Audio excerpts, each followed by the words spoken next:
హల్లెలూయా. యేసుక్రీస్తు నామములో అందరికీ హృదయపూర్వక వందనములు. ఈ ప్రత్యేకమైన సమయంలో ఈ ప్రత్యేకమైన రోజు యొక్క వాగ్దానంతో మీ ముందుకు వచ్చినాను. దేవుడు ఈరోజు మనకు అనుగ్రహించిన వాగ్దానము ద్వితీయోపదేశకాండము 4వ అధ్యాయము 31వ వచనము. నీ దేవుడైన యెహోవా కనికరము గల దేవుడు గనక నిన్ను చేయి విడవడు. హల్లెలూయా. ఈ వాగ్దానం ద్వారా దేవుని మార్గంలో మనం నడుచును గాక. ఆమేన్. ఎప్పుడైతే ఇచ్చిన వాగ్దానం బట్టి అడుగుతామో అడిగిన సమస్తాన్ని దేవుడు మనకి అనుగ్రహిస్తాడండి. ఇచ్చిన వాగ్దానం ఏంటండి? నీ దేవుడని యెహోవా కనికరం గలవ దేవుడు కనుక నిన్ను చెయ్య విడవడు. ఎవరైతే ఏదో నా చిన్న చిన్న మిస్టేక్ చేసి దాన్ని హృదయం అందు తలుచుకుంటూ బాధపడుతూ దేవుడు నన్ను వదిలేసాడే, దేవుడు నా చేయి విడిచేసాడే, నేను తప్పు చేస్తే నేను వేదనలో ఉన్నాను అనుకుంటున్నావా? నువ్వు అలా ఉండడానికి వీలు లేదు.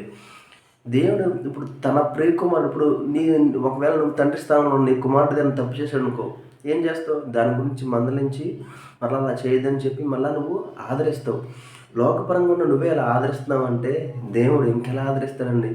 అందుకనే నువ్వు ఏ విషయంలోనూ హృదయం కలవరపరచుకోవడానికి వీలు లేదు.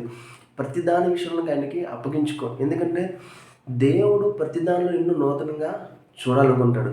ఇప్పుడు దావీదు కూడా ఏం చేశాడు? మిస్టేక్ చేసినా సరే ఏమన్నాడు? దేవా, నువ్వు నాకు వాగ్దానం చేసావు కదా దేవా, నా వాగ్దానం ఇదిగో, నా స్థానం స్థిరపరుస్తాను తండ్రి, తరతరములు ఆశీర్దిస్తాను. దేవుని వైపు చూసి ఏ పొజిషన్లో సర్లే మంచం మీద ఉన్న పొజిషన్లో కూడా ఆయన ఏం చేశాడు? దేవుని వైపు చూసి అడిగాడు.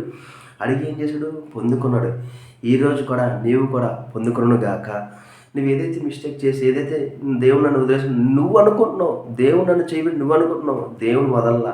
ఎప్పుడు నా వైపు వస్తాడు, ఎప్పుడు నా దగ్గరికి వస్తావా, ఎప్పుడు బలపరుద్దామా, ఎప్పుడు స్థిరపరుద్దామా, ఎప్పుడు ఉన్నతమైన స్థానంలో నా ప్రియకము నిలబడి దేవుడు ఆశగా ఎదురు చూస్తున్నాడు.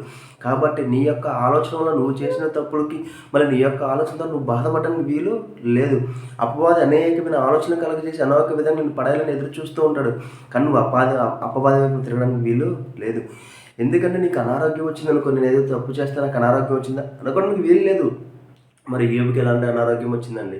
మరలా ఎలా ఆరోగ్యవంతుడిగా అయ్యాడు? యోబు జీవితంలో చూసుకుంటే అనేకమైన ఇబ్బందులు కలిగినాయి, అనేకమైన చేయి విడిచేసిన అనుభవంలో కలిగినాయి. కానీ ఆయన మళ్ళీ ఏం చేశాడు? దేవుని మీద ఆధారపడగా రెండింతలుగా ఆశీర్వదించబడ్డాడు. ఈరోజు కూడా ఎవరైతే చేయి విడబడిన ఆలోచనలో ఉన్నారో దేవుడు మీ చేయి పట్టుకోను గాక. ఆమె ఎప్పుడైతే నువ్వు నీ చేయి ఆయనకి అందించడం వల్ల విశ్వాసం ద్వారా ప్రార్థించాల. దేవా, ఇది నాకు తెలియకుండా ఇలా జరిగింది, దేవా నువ్వే నన్ను క్షమించిన తండ్రి, నన్ను నువ్వే బలపరచుతాను, నువ్వే నన్ను స్థిరపరుచుతాను. ఎప్పుడైతే అడుగుతావో ఆ అడుగుడు ద్వారా దేవుడు నీలో గొప్ప అద్భుతాన్ని నీలో చేస్తాడు. అటు రీతి కానీ ఎప్పుడైతే నువ్వు ప్రతి వారం ప్రతిరోజు ఆయన వాక్యాన్ని వింటూ ప్రతి ఆదివారం నువ్వు మందిరానికి వెళ్ళి ఆయన మందిరంలో గడిపే వాళ్ళ నువ్వు ఉంటావా? గడిపే వాళ్ళగా నువ్వు మందిరంలో ఉంటే నేను బయట ప్రతి విషయంలో దేవుని బలపరుస్తూ ఉంటాడు.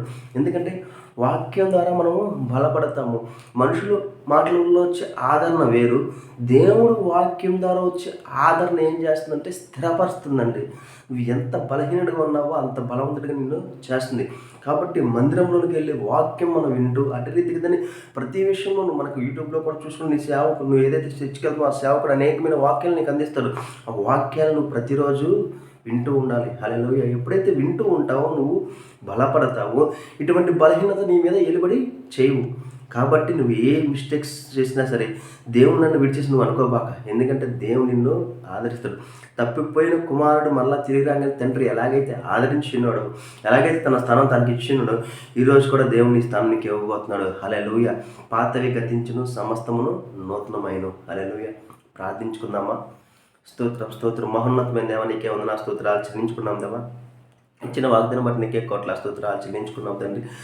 ప్రతి ఒక్కరు తండ్రి ఆశీర్వదించబడిన కాక ప్రవచిస్తాం తండ్రి. ఇదిగో దేవా, ఈ వీడియో చూస్తే ఎంతమంది అయితే ఈ ప్రార్థనలు ఏకీభవిస్తున్నారు తండ్రి, ఏకీభించిన ప్రతి ఒక్కరు తండ్రి విడుదల కలుగును కాక ప్రవచిస్తాం తండ్రి. ప్రతి ప్రయాణంలో మీరే తోడు నడిపించండి తండ్రి. ఎవరికి ఏ సహాయాలు కదండి ఆ సహాయం అందచేయండి తండ్రి. ప్రతి అనారోగ్యం తండ్రి ఆరోగ్యం మారిన కాక ప్రవచిస్తాం తండ్రి. తన దగ్గర నుండి అరికల వరకు ముట్టి స్వస్థపరచండి తండ్రి. ప్రతి ఒక్కరు స్వస్థపరచబడిన కాక ప్రవచిస్తాం తండ్రి. అటు రీతి తండ్రి ఎవరెవరు తండ్రి ఏదైతే సహాయం కావాలి, నాకైతే సమస్తం తెలియదు కానీ దేవుడు సమస్తం తెలిసినవాడు తండ్రి. కావాల్సిన ప్రతి ఒక్కరికి కావాల్సిన ప్రతి ఒక్క సహాయాన్ని అందచేయమని నా జరేడైన యేసుక్రీస్తు నామములో అడిగి వేడుకొంచున్నాము తండ్రి. ఆమేన్. అందరికీ హృదయపూర్వక వందనములు.